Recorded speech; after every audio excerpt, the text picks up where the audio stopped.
Geography वित्त विकास में आपका स्वागत है। आइए हम लोग ज्योग्राफी के भूगोल के हम लोग 50 क्वेश्चन इम्पोर्टेंट जो हैं, जो किसी भी कम्पिटिटिव एग्ज़ाम में आते हैं।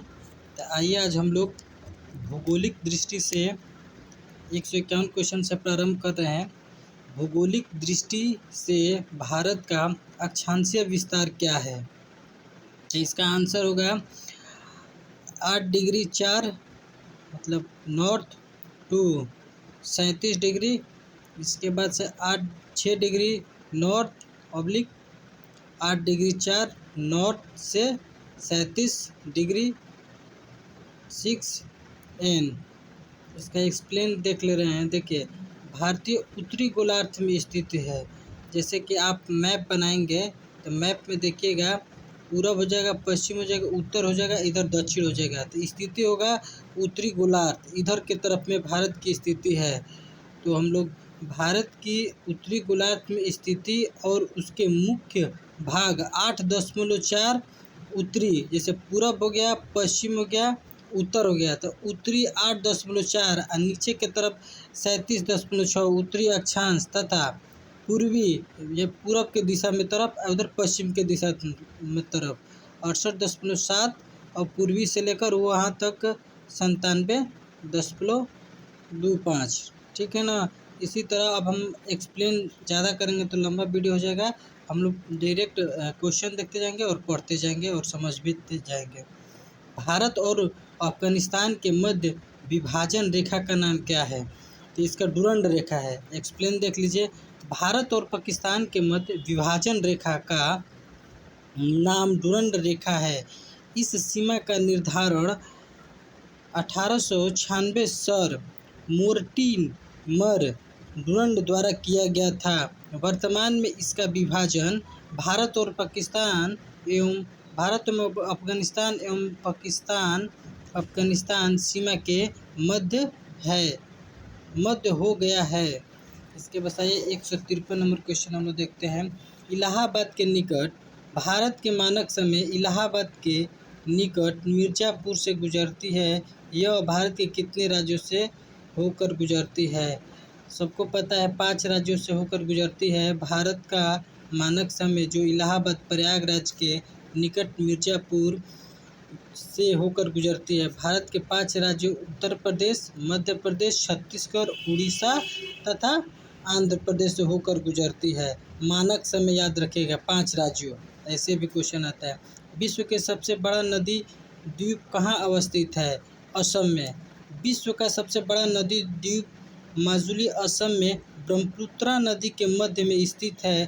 पहले यह असम के जोरहट जिले में स्थित था। इसे हाल ही में जिला घोषित किया गया है।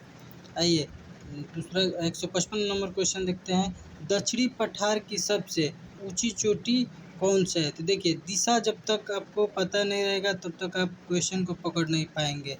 जैसे पूरब हो गया, पश्चिम हो गया, उत्तर हो गया, दक्षिण हो गया। तो दक्षिण का आप देख लीजिएगा अनाईमुड़ी है। ठीक है, दिशा सबसे बड़ा भूगोल में महत्वपूर्ण होता है। अनाईमुड़ी पर्वत व सर्वोच्च शिखर अनाईमुड़ी, इतना उसका मीटर है। दक्षिण पठार दक्षिण भारत की सबसे चोटी है। यह केरल राज्य में स्थित है। 156 नंबर देखिए, जागृत ज्वालामुखी कौन सा है? जैसा नाम वैसा काम है इसका। जागृत मतलब जागना, मतलब उसी तरफ समझ लीजिए। जैसे भारत का एकमात्र जागृत ज्वालामुखी बैरन द्वीप अंडमान निकोबार द्वीप समूह में स्थित है, जबकि नारकोंडम सुषुप्त ज्वालामुखी है। अब आगे की तरफ देखिए 157 नंबर क्वेश्चन। अमरकंटक पहाड़ी में कौन सी नदियाँ निकलती है? इसका आंसर नंबर सी होगा, दोनों सोन और नर्मदा। इसका एक्सप्लेन भी देख लीजिए। सोन तथा नर्मदा दोनों ही नदियाँ मैकाले पर्वत की अमरकंटक चोटी से निकलती है। नर्मदा अरब सागर में गिरने वाली प्रायद्वीपीय भारत की सबसे बड़ी नदी है। अब आ जाइए 158 नंबर क्वेश्चन।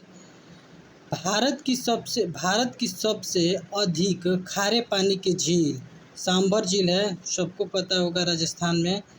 भारत की सबसे बड़े खारे पानी की अंत स्थलीय झील सांभर झील है, जो राजस्थान राज्य के जयपुर शहर के निकट स्थित है। 159। केबुल लामजाओ तैरता राष्ट्रीय पार्क कहाँ अवस्थित है? मणिपुर में है। ये सब इम्पोर्टेंट क्वेश्चन है, ऐसा आते हैं। मणिपुर में स्थित लोकट झील पूर्वोत्तर भारत के मीठे पानी की सबसे बड़ी झील है। इस झील में केबुल लामजाओ नाम का तैरता हुआ राष्ट्रीय पार्क है। आइए नेक्स्ट क्वेश्चन।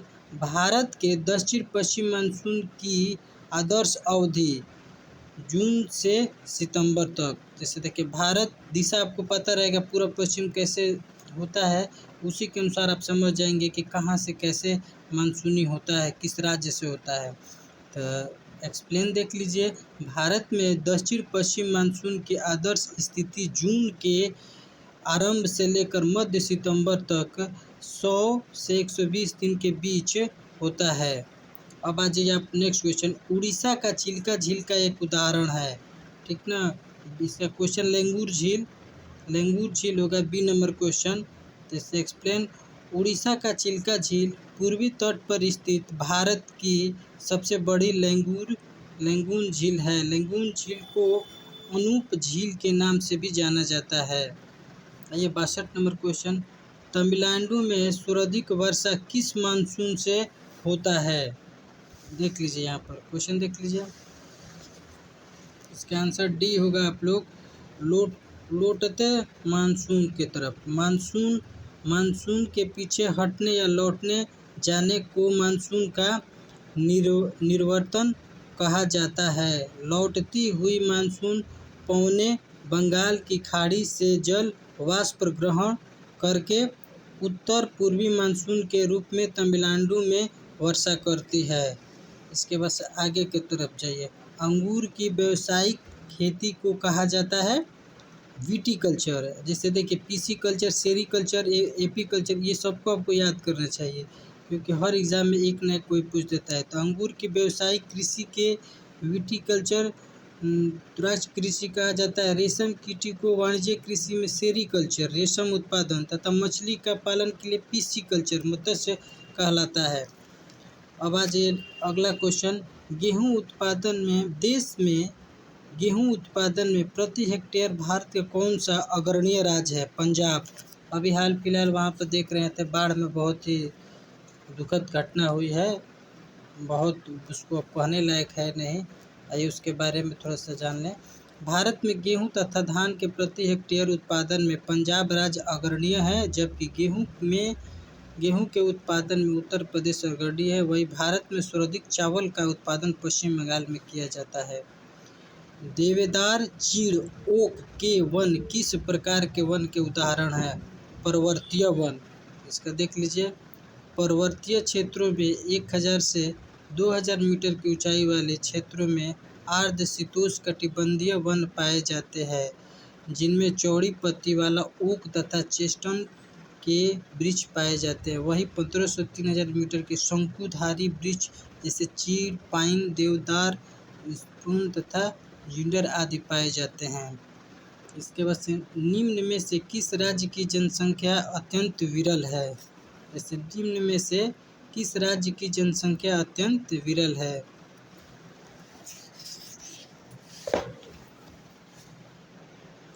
इसका है अरुणाचल प्रदेश, ठीक ना। प्रति इकाई क्षेत्रफल में रहने वाले लोगों की संख्या की जनसंख्या घनत्व कहते हैं।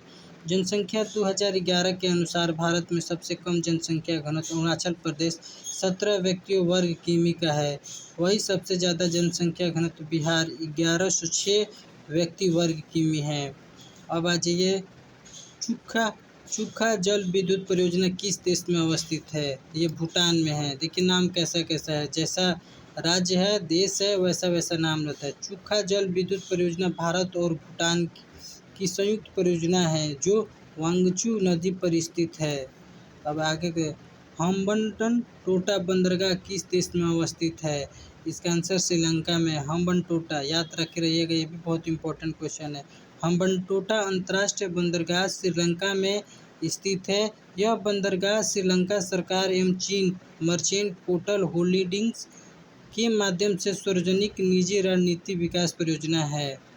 इसके बाद से संबंध किस क्षेत्र से PRRP का संबंध किस क्षेत्र से है? इसका क्षेत्र से आपदा प्रबंधन से है, आपदा प्रबंधन से। लास्ट क्वेश्चन है आप लोग का, उत्तर भारत का मैनचेस्टर किस शहर को कहा जाता है? इसका होगा कानपुर को कहा जाता है, जो चमड़ा उद्योग भी कहा जाता है और पोल्यूशन में भी ज़्यादा है।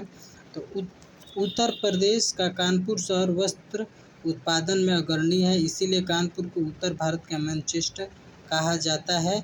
वस्त्र उद्योग भारत का सबसे प्राचीन उद्योग है। इसके बाद से अगले वीडियो में